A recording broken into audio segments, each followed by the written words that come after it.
नमस्कार जंटू में स्वागत है आपका। मैं हूं योगेंद्र। आप देख रहे हैं एक मुलाकात में आज हमारे साथ हैं भारतीय प्रशासनिक सेवा के पूर्व अधिकारी उमराव सालोदिया साहब। आपका जंटू में बहुत बहुत स्वागत है।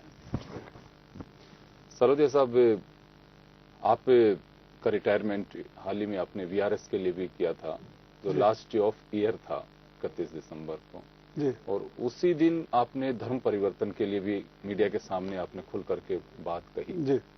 अभी भी आप उसी बात पे कायम है कि अभी कुछ आपके मन में कुछ ऐसा है कि नहीं हो गई हुई बातें हो गई? और मैं कायम हूँ उस बात पर। जी जी। तो ये अचानक कैसे हुआ? ये इस्लाम के प्रति मेरा झुकाव पहले से था इन द सेंस कि जो हमारे हिंदू धर्म में जिस प्रकार से भेदभाव रहता है, ऊंच नीच की भावना रहती है, छुआछूत की भावना रहती है, और उसको देखते हुए इस्लाम में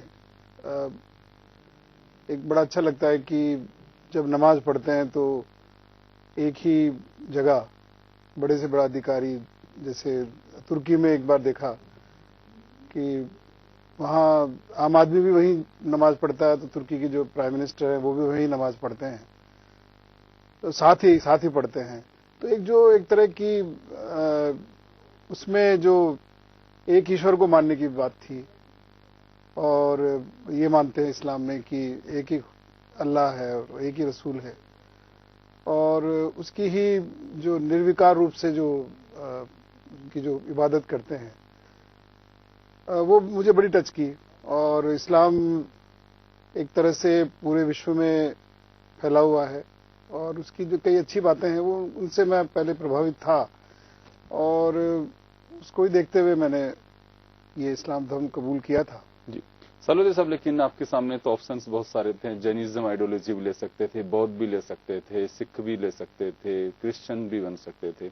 तो सिर्फ एक मुस्लिम धर्म में, जैसे आपने कहा कि तुर्की में मैंने देखा सब समानता का एक आधार था, बस उसी वजह से नहीं, सभी जगह ऐसा ही है। मतलब एक ईश्वर को मानते हैं, वो अल्लाह उनके है, और उसमें डिस्क्रिमिनेशन जैसी बात नहीं है। एक उस पे एक साथ रहते हैं वो। और जो दूसरे धर्मों में, जैसे चाहे आप क्रिश्चियनिटी को छोड़ दें, आप, मैंने उस दिन प्रेस कॉन्फ्रेंस में भी यही कहा था कि जो लोग जो दलित समुदाय जो क्रिश्चियनिटी में कन्वर्ट हुआ, उनमें डिस्क्रिमिनेशन चालू रहा। ये मैंने बात उस समय भी कही थी। ये काफी इंस्टेंसेस जैसे केरल में आ गया इस तरह का, तो वो कोई मतलब नहीं था कि आप दलित से क्रिश्चियन बन जाओ, लेकिन वही डिस्क्रिमिनेशन अगर चालू रहता है वहां भी, तो क्या फायदा उसका।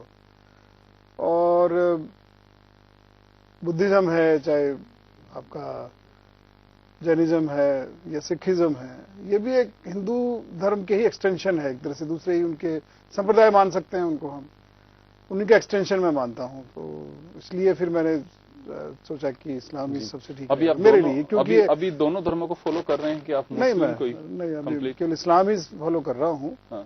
जी। तो परिवार के अन्य सदस्य? परिवार के सदस्य सब हिंदू ही हैं। अभी जैसे अभी मेरे बेटे की शादी हुई है, अभी अप्रैल में ही हुई थी जी। तो उसी हिंदू परंपरा के अनुसार उसकी शादी हुई जी।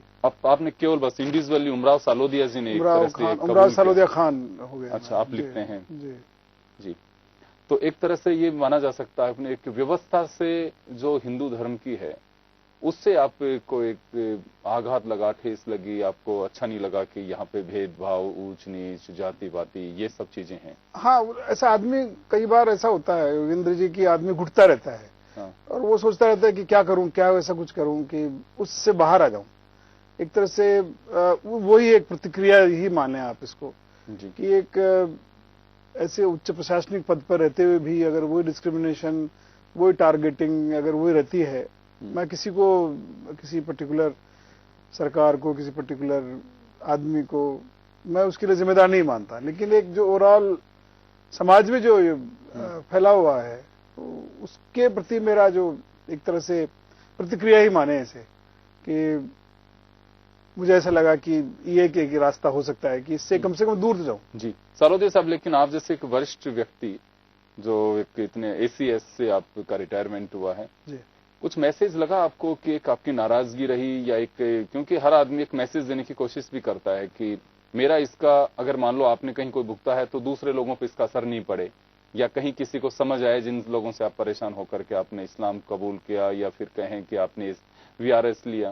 देखिए, वीआरएस लेने की घटना एक अलग घटना थी। वीआरएस तो एक विरोध था। हाँ, कि विरोध दोनों मैंने चीजों का कोई असर वो पड़ा ना, उसका मतलब उसको नहीं कह सकते। जो इस्लाम धर्म कबूल करने की बात है वो तो मेरा एक जाती फैसला था कि भाई मैं एक उससे, हमारे संविधान भी उसकी इजाजत देता है कि हम लोग अपनी अपनी अपनी इच्छा से अनुसार कोई भी धर्म मान सकते हैं हमको। तो लेकिन जो जैसे मैंने उस दिन प्रेस कॉन्फ्रेंस में भी कहा था कि आजादी के इतने साल बाद पहली बार एक चांस आ रहा था एससी या एसटी के किसी अधिकारी को मुख्य सचिव पद पर सीनियरिटी के आधार पर ही, केवल मैंने यही बात कही थी कि सीनियरिटी के आधार पर नंबर आ रहा था। तो फिर वो उसको वंचित किया गया एक तरह से। मैं ये जो वो एक जिसको तो वीआरएस के पीछे तो आपकी नाराजगी रही है, नाराजगी या विरोध या जो भी है एक तरह का कि भाई मतलब जो होना तो हो ही गया, लेकिन उसको किस तरह से मुखरित किया जाए उसको, विरोध को। सीनियरिटी कई बार बाउंस कर दी जाती है, साइड लाइन कर दी जाती है। कई बार ऐसे अवसर देखे हैं कि सरकार का जो कोई भी चेहरा होता है उसे सीएस बना दिया जाता है। ये पहली बार नहीं हुआ, ऐसा अक्सर देखा जाता है। तो वास्तव में कुछ चेंजेस होने चाहिए रूल्स में? नहीं, रूल्स की बात नहीं है। मैं ये कह रहा था कि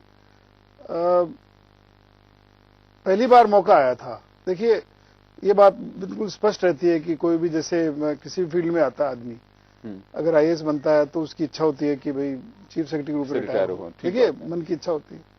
और ज्यादा महत्वाकांक्षी होता है हमारे कोई अधिकारी तो सोचता है कैबिनेट सेक्रेटरी बने, और ज्यादा महत्वाकांक्षी होता है तो सोचता है भाई और भी कुछ करें।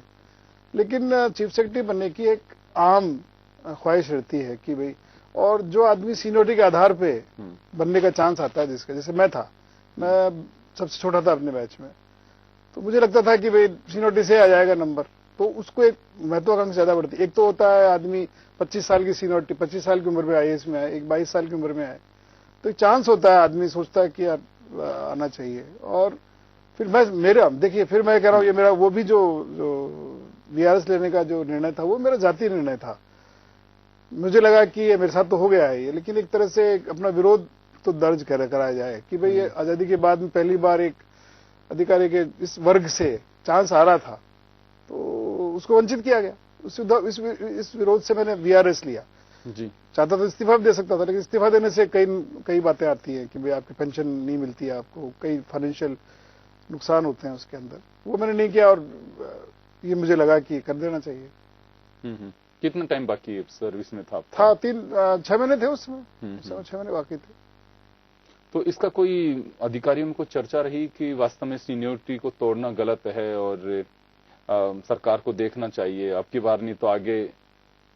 नहीं, उसमें देखिए, जो मेरा, अब मैं रिटायर हो गया हूँ, उस समय कई बातें नहीं कह पाता था मैं, लेकिन जिस तरह से किया गया वो